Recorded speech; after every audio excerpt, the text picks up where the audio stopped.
Europe 1. Le journal de 7h sur Europe 1, Christophe Lamar. Bonjour Christophe. Bonjour Dimitri, bonjour à tous. Les agriculteurs maintiennent la pression ce matin. Blocage depuis 4 heures de l'autoroute A7 dans la vallée du Rhône, dans les deux sens, au niveau de Saint-Rambert-d'Albon. Plusieurs kilomètres de bouchons déjà. Blocage toujours sur l'A64 près de Toulouse et sur l'A62 près d'Agen. Les manifestants pas convaincus du tout après la réunion de Matignon hier soir entre la FNSEA, les jeunes agriculteurs et Gabriel Attal. Jacques Serret, premier rendez-vous aux accents de round d'observation.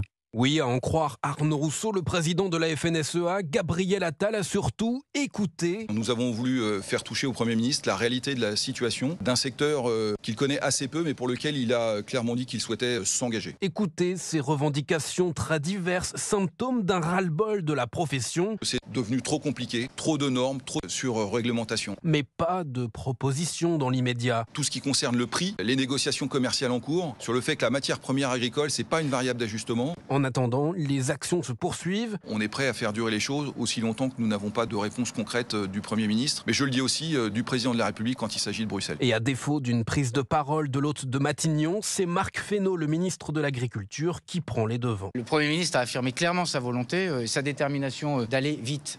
C'est dans la semaine pour un certain nombre de premières annonces. À 5 mois des européennes, l'exécutif veut à tout prix s'éviter une nouvelle crise de type gilet jaune. Jacques Serret du service politique d'Europe 1. Des agriculteurs qui dénoncent le poids des normes européennes aggravées par le zèle de l'administration française. Écrasés par la paperasse administrative, certains éleveurs assurent passer l'équivalent d'une journée par semaine à remplir des fichiers. Tout est sujet à déclaration et à formulaire, explique un autre. Normes absurdes dénoncées par Damien Garrigue. Ce céréalier est installé à Montauban. Il est également président de la FDSEA du Tarn-et-Garonne. Reportage Caroline Baudry. Dégoûté, Damien arrache les petites pommes dans les allées du verger. De la taille d'une balle de golf, elles sont impropres à la consommation. La faute aux pucerons, ils aspirent l'intérieur des fruits que Damien ne peut plus protéger à coups d'insecticides. On peut le concevoir, si c'est dangereux, on retire le produit. Mais à côté de ça, on vient importer des produits d'Espagne qui contiennent cette molécule, se retrouve avec une concurrence déloyale. 30% de sa récolte est perdue. Autre coup dur côté champ, les graines n'ont pas pu être semées car les sols sont détrempés, mais Damien est hors la loi. L'administration nous oblige à semer nos couverts végétaux entre telle date et telle date. Et il croit qu'avec un calendrier et un stylo, on peut semer quand on a envie. Ce n'est pas le cas, à cause des conditions météorologiques. Il vit dans la peur qu'une nouvelle norme lui tombe sur la tête. Les piles de classeurs envahissent son bureau. On nous demande de noter la pluviométrie.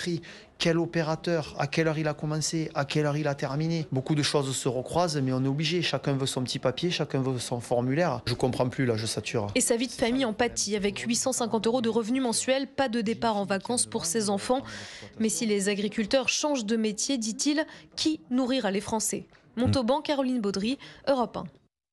Et d'ailleurs, je vous rappelle que le secrétaire général adjoint des jeunes agriculteurs sera avec nous d'ici 5 petites minutes. L'actualité ce matin, c'est aussi le procès des attentats de Trèbes et Carcassonne. Première journée d'audience très attendue, notamment par la famille du colonel Beltrame.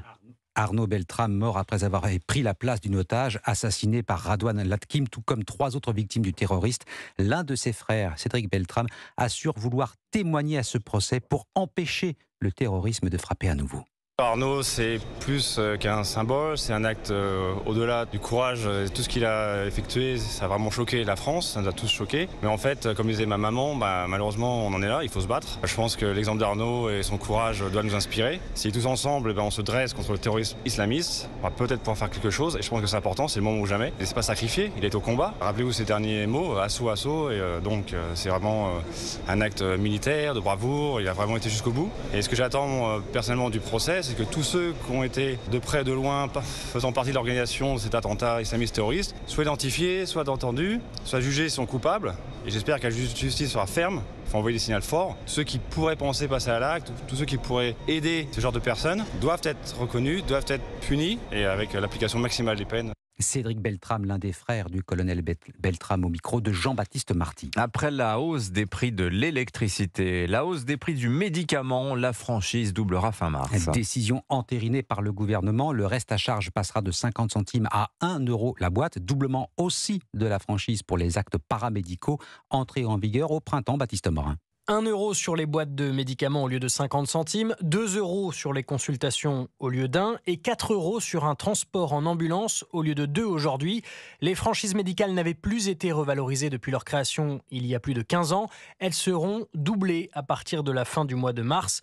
L'exécutif entend par là inciter les Français à modérer leur consommation de médicaments. Emmanuel Macron avait été clair sur ce point lors de sa conférence de presse la semaine dernière.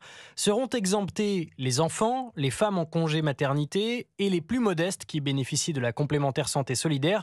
Le plafond annuel à 50 euros qui existe aujourd'hui sera lui maintenu pour les personnes souffrant d'une affection de longue durée, insuffisance cardiaque, diabète ou encore cancer. Ce doublement des franchises médicales doit rapporter à l'État 800 millions d'euros. Baptiste Morin du service économie d'Europe 1. À l'étranger, de nouveaux bombardements de la coalition au Yémen contre les rebelles houthis. Campagne de frappe menée par les Américains et les Britanniques sur une dizaine de sites militaires, lance-missiles, radars, locaux de stockage souterrain. Les Houthis assurent que cela ne les empêchera pas de continuer à attaquer les navires de commerce en mer Rouge.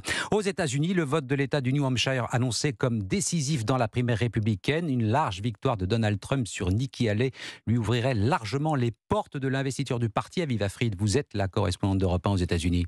Oui, Nikki Haley a jeté toutes ses forces dans la dernière journée avant le vote du New Hampshire. Elle a multiplié les rencontres avec les électeurs. Son argument principal, plus personne ne veut rejouer le match Biden-Trump. Elle est donc la candidate la mieux placée pour l'élection de novembre. Regardez tous les sondages. Trump et Biden sont au coude à coude. Moi, je bats Biden de 17 points. Ne vous plaignez pas de ce qui peut arriver à l'élection présidentielle si vous ne réfléchissez pas lors de cette primaire.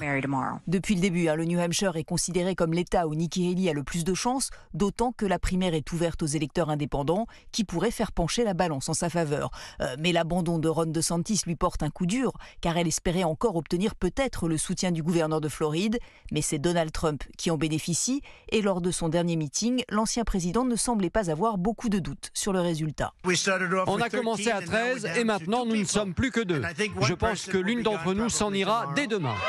Une vision sans doute prophétique, car la question n'est plus vraiment de savoir si Nikki Haley peut remporter les primaires, mais plutôt quand va-t-elle jeter l'éponge. Aviva Fried, correspondante d'Europe 1 aux États-Unis. L'Italie pleure la disparition de l'un de ses plus grands footballeurs, Luigi Riva, plus connu sous le nom de Gigi Riva, est mort hier à 79 ans après un malaise cardiaque. L'attaquant a fait les beaux jours de Cagliari dans les années 60 et 70 et surtout les beaux jours de l'équipe d'Italie, dont il est toujours le meilleur buteur.